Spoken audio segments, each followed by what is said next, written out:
Hello, thank you for joining Craig's Gun Channel this week.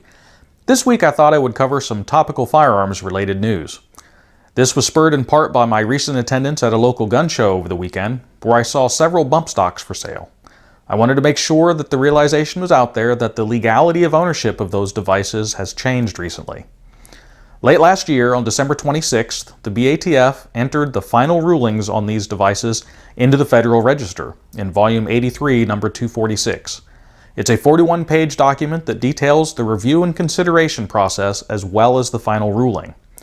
The summary of the final ruling states that the Department of Justice is amending the regulations of the Bureau of Alcohol, Tobacco, Firearms, and Explosives, the ATF, to clarify that bump stock type devices, meaning bump fire stocks, slide fire devices, and devices with certain similar characteristics, are machine guns as defined by the National Firearms Act of 1934 and the Gun Control Act of 1968, because such devices allow a shooter of a semi-automatic firearm to initiate a continuous firing cycle with a single pull of the trigger. Consequently, effective March 26, 2019, current possessors of these devices will be required to destroy them or surrender them at an ATF office prior to that date. This is interesting in the fact that between 2008 and 2017, the ATF issued several classification decisions concluding that these devices were specifically not machine guns, primarily because the devices did not rely on internal springs or similar mechanical parts to channel recoil energy. They have now determined that these devices convert an otherwise semi-automatic firearm into a machine gun by functioning as a self-acting or self-regulating mechanism that harnesses the recoil energy of the semi-automatic firearm in a manner that allows the trigger to reset and continue firing without additional physical manipulation of the trigger by the shooter. During the review process, there was a request for comments that was open to the public.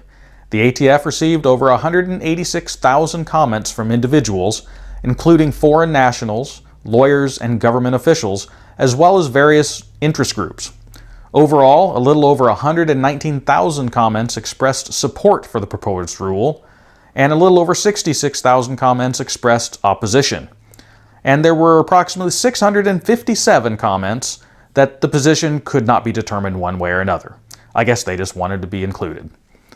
Many comments generally supporting the rule used repetitious declarations of support or a single sentence or phrase declaring in essence 1. Ban bump stocks now, or I support a ban. 2. Common sense gun reform or gun control now. 3. Bump stocks should be outlawed. Or 4. I fully support this proposed rule. Others supporting the rule expressed disbelief as to how such devices were legal and that it seemed to be a no-brainer. One commenter rhetorically stated, "What law-abiding gun owner who is responsible for every bullet they shoot would want to reduce their accuracy?" Many comments against the proposed rule boiled down to citation of various violations of the Bill of Rights, including the Second Amendment right to own firearms and the Fourth protection from seizure. As expected, the ATF's response to these oppositions is that existing law and legal precedent has already determined that ownership of machine guns is not protected under the Second Amendment. Of course, that's a topic for another day and another video.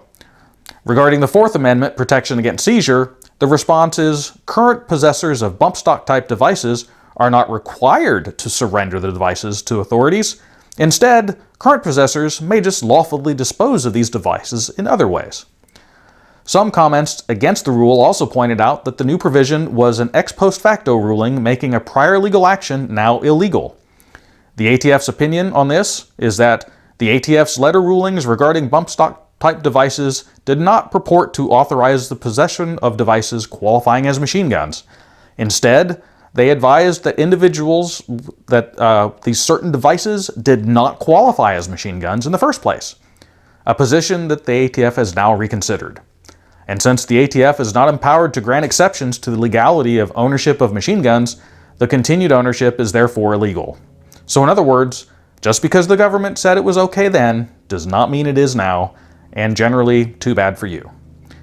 People found in violation of the law can face 10 years in federal prison and forfeiture of all devices or firearms in violation, and the individual's right to own or possess firearms in the future. There's also fines up to $10,000 for certain violations, and in addition, since the law is technically a tax law, You can also be potentially charged with a willful attempt to evade or defeat a tax, which is punishable by up to 5 years in prison and fines up to $250,000. There are an estimated 400,000 of these devices that have been produced and sold over the years, and costs for them range up to several $100s. The ATF estimates that the total cost to the public for loss of property at $102.5 million. If you own one of these devices, you must now choose to either become a felon, turn them in, or destroy them. If you choose to destroy them yourself, it's not sufficient to simply disable it. The ATF has created very specific destruction protocols that must be followed to remain compliant. The preferred method is total destruction via shredding or melting. Or you can destroy them with minimally required destructive cuts as illustrated behind me. These instructions can all be found on the BATF's website. While personally I think these devices are somewhat nonsensical, on principle I am still against the change in this law. I feel it does infringe on our Second Amendment rights, and it has created a scenario where people have spent hard-earned money on something that was determined to be legal, and now the government has arbitrarily decided that they've changed their mind. So now you either throw that money away, or you become a felon. This sets a very bad precedent, which I think you need to be aware of. Until next week, be safe, and if you own one of these devices, you have until March to get rid of them.